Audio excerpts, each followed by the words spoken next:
नमस्कार. श्री स्वामी समर्थ. मराठी कथा. स्वामी आई श्रद्धेची सावली. या सृष्टीत माणूस कितीही मोठा झाला, कितीही दूर गेला, कितीही यशाच्या शिखरावर पोहोचला, तरी त्याच्या हृदयात एक कोपरा असा असतो जिथे फक्त आईचं स्नान असतं. त्या कोपऱ्यात न शब्दाची गरज असते, ना स्पष्टीकरणाची. तिथे असते फक्त माया, विश्वास आणि निस्सीम प्रेम. आई म्हणजे केवळ जन्म देणारी व्यक्ती नाही, तर ती आयुष्याला आकार देणारी शक्ती आहे. तिच्या एका स्मितात धीर असतो, तिच्या एका शब्दात आधार असतो आणि तिच्या एका आशीर्वादात संपूर्ण जग सामावलेलं असतं. आपल्या संस्कृतीत आईला देवाहून मोठं स्थान दिलं गेलं आहे. कारण देव ही आपण कधीच पाहिला नाही, पण आईच्या रूपात देवत्व अनुभवतो. स्वामी आई ही त्याच देवत्वाची अनुभूती आहे. ती मंदिरात पूजली जाते, पण ती प्रत्येक घरात, प्रत्येक आईच्या हृदयात वसलेली असते. तिच्या मायेची उब इतकी गोड असते की थकलेलं मन तिच्या आठवणीनं शांत होतं.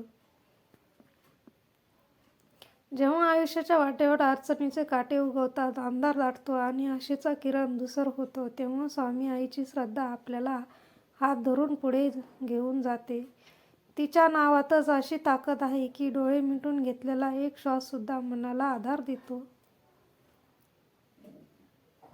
आज आपण ऐकणार आहोत अशीच एक कथा, आईच्या गोड मायेची, स्वामी आईच्या अखंड कृपेची आणि श्रद्धेने उजळलेल्या आयुष्याची. मन शांत करा, हृदय उघडा आणि स्वामी आईच्या चरणात नतमस्तक होत या गोड प्रवासाला सुरुवात करूया.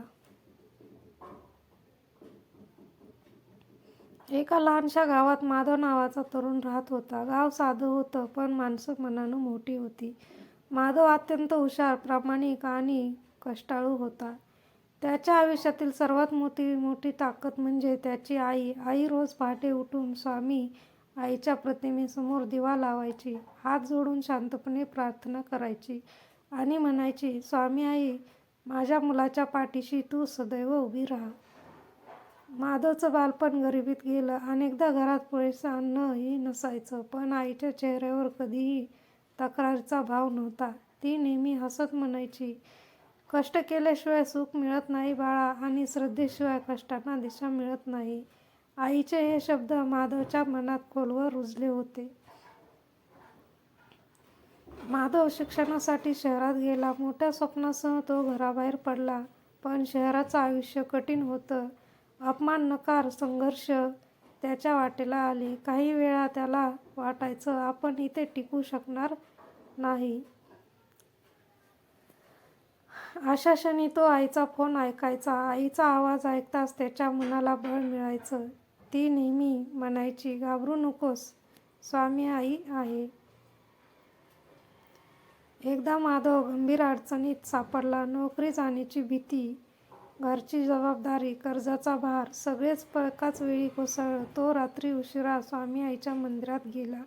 मंदिरात शांती होती. दिव्याचा प्रकाश, अगरबत्तीचा सुगंध आणि वातावरणात पसरलेली श्रद्धा. माधव नतमस्तक झाला. डोळ्यात अश्रू होते. स्वामी आई, मी थकलो आहे, मला मार्ग दाखव, असे शब्द त्याच्या ओठांवर आले. त्या रात्री त्याला आईचं स्वप्न पडलं. आई हसत होती. तिच्या डोक्यावर हात ठेवून ती म्हणत होती, बाळा, संकट येतात, पण श्रद्धा सोडू नकोस.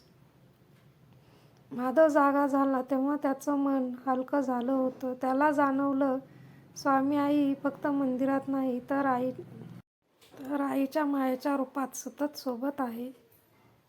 दुसऱ्या दिवशी त्याने पुन्हा नव्याने सुरुवात केली. छोटं काम स्वीकारलं, प्रामाणिकपणे मेहनत केली. हळूहळू त्यांचं आयुष्य सावरू लागलं. वर्षभरात त्याला चांगली नोकरी मिळाली, यश मिळालं, पण अहंकार नाही. कारण प्रत्येक पावलावर त्याला आईचे शब्द आणि स्वामी आईची कृपा आठवत होती.